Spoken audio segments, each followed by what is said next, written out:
Il en reste 2. Let's go, let's go, let's go. Parfait. Et le dernier, t'es capable. Hey, ça va vraiment mieux quand même. Et oui, un petit peu, un petit peu. Yeah! Bravo! Super! Tu peux me redonner l'élastique. Tu peux remettre ton chandail. Hey, bravo, hein? Ça s'améliore beaucoup au niveau du contrôle des muscles de l'épaule. Vraiment. On va continuer avec un nouvel exercice qui se rapproche beaucoup de ce que tu as à faire à l'usine. Je pense que je vais prendre une petite pause. Est-ce que ça va? Non, je sais pas. J'en arrache encore à chaque mouvement. Puis ces temps-ci, ça me stresse d'aller au travail à temps complet. Je comprends, c'est une grosse étape, hein? Une étape très importante pour toi. Quand même. Tiens, assieds-toi un peu. Merci. C'est pas simple, les blessures au travail. Il y a tellement de facteurs qui entrent en jeu et tellement de personnes impliquées. Le patient, son employeur, son médecin, sa famille, la commission d'indemnisation. Ça rend les choses complexes et je manque de temps en ce moment pour tout faire avec lui. Es-tu prêt? OK. Viens. Écoute, Stéphane, ça va bien aller. Tu vas appliquer les conseils dont on a parlé ensemble pour éviter de sursolliciter ton épaule. Puis en respectant tes limites, tu vas graduellement reprendre ton rythme et devenir meilleur dans tes fonctions. Fais-toi confiance, OK? D'accord. Alors, l'exercice. Très simple. J'espère que ça va marcher. Sinon, il va se décourager encore plus. Il est assez nerveux. Je suis pas certaine qu'il soit prêt, mais on n'a pas le choix. Ça progresse plus assez vite et il a été décidé de le retourner au travail à temps complet. Si seulement on pouvait continuer quelques séances de plus après qu'il ait recommencé à travailler à temps complet et soit consolidé, ça augmenterait les chances que le retour se passe bien. Go, go, go, go, go! Écoute, si je fais une journée complète de travail, comment je pourrais m'occuper de mes enfants le soir? Comment je vais faire pour déneiger ma voiture chaque matin ou le soir en sortant de l'usine? Une journée complète, ça prendra toute mon énergie. J'aurai mal pendant toute la journée. Je ne pourrai rien faire d'autre, puis je ne pourrai pas dormir. Faut que mon épaule soit plus endurante pour faire toutes ces choses-là.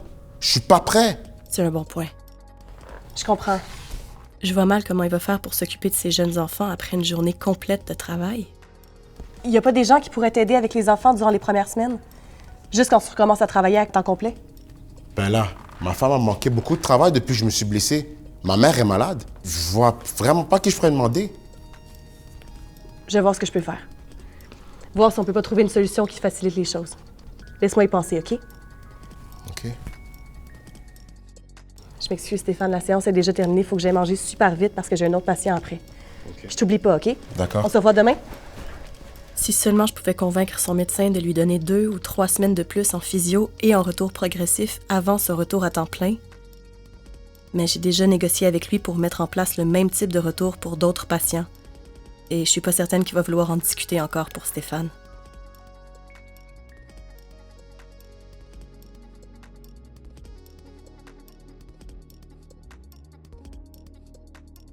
Puis si on fait ça trop souvent, il va arrêter de nous référer des patients.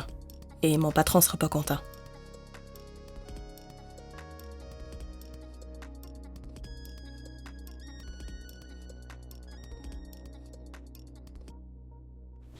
Ça va? Oui, je fais juste mes rapports pour la commission d'indemnisation de travail. Je suis pas certaine si ça va être utile à quelqu'un là-bas, mais il faut les faire, hein. En plus, c'est tellement pas clair ce qu'ils ont besoin et ce qu'on doit écrire là-dedans. Ouais. Et toi, ça va?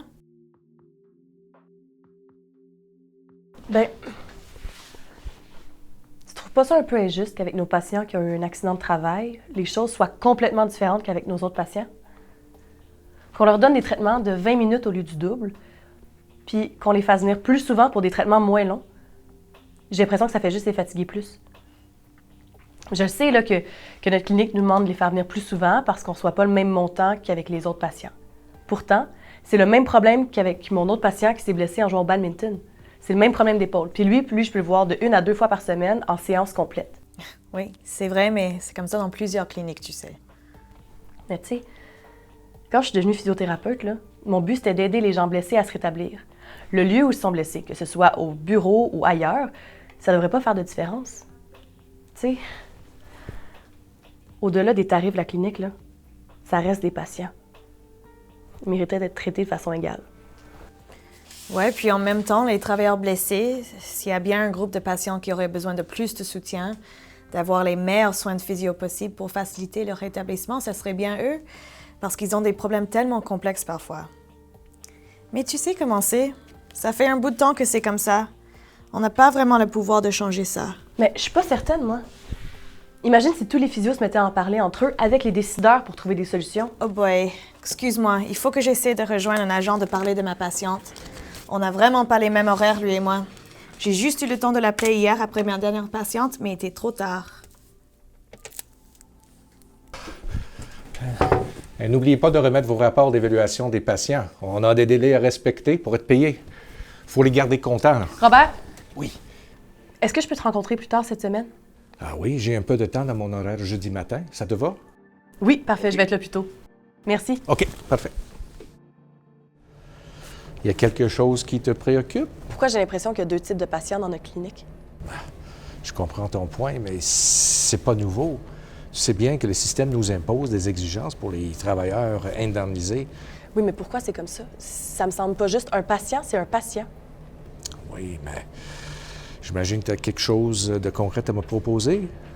Ben, je sais pas. Oui. En ce qui a trait à la gestion du temps, il y a des choses à faire, en passant par les horaires.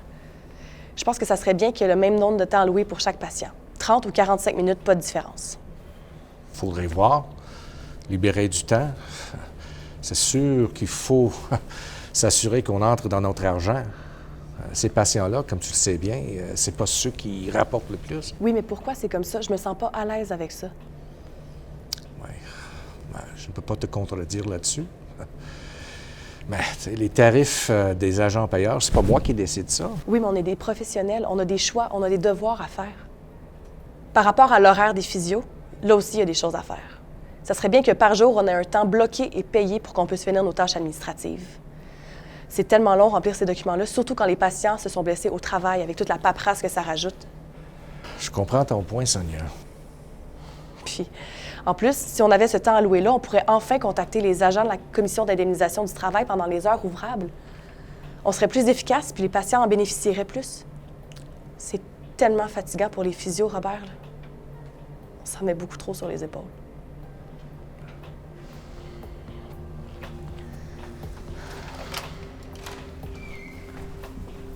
C'est vrai qu'il y aurait des choses à améliorer pour les patients blessés. Et c'est sûr et certain que la commission doit changer leurs tarifs et améliorer mieux leurs choses. Hein. Mais je comprends que, comme propriétaire de clinique, moi aussi, j'ai une responsabilité là-dedans. Et c'est clair que tout le monde doit faire leur bout. Je sais que c'est pas des choses très difficiles à demander, mais ça aiderait beaucoup la situation. Mais on pourrait faire notre repas ici, en commençant. Qu'est-ce que tu en penses si on faisait une rencontre avec toute l'équipe pour en discuter? Je pourrais libérer un midi à tout le monde pour ça. Oui, ça serait vraiment bien. Hein? Oui. Faudrait aussi s'assurer qu'il y ait des discussions sérieuses qui impliquent tous les joueurs importants, comme notre ordre, la commission d'indemnisation du travail, les associations professionnelles, d'autres propriétaires de cliniques, des cliniciens, des patients même. C'est pas facile, mais ça se fait. Et je sais qu'il y a déjà des groupes qui se parlent entre eux. Mais il y a tellement d'enjeux à discuter que c'est vrai que ça vaudrait la peine qu'on se parle davantage ensemble de ces enjeux-là.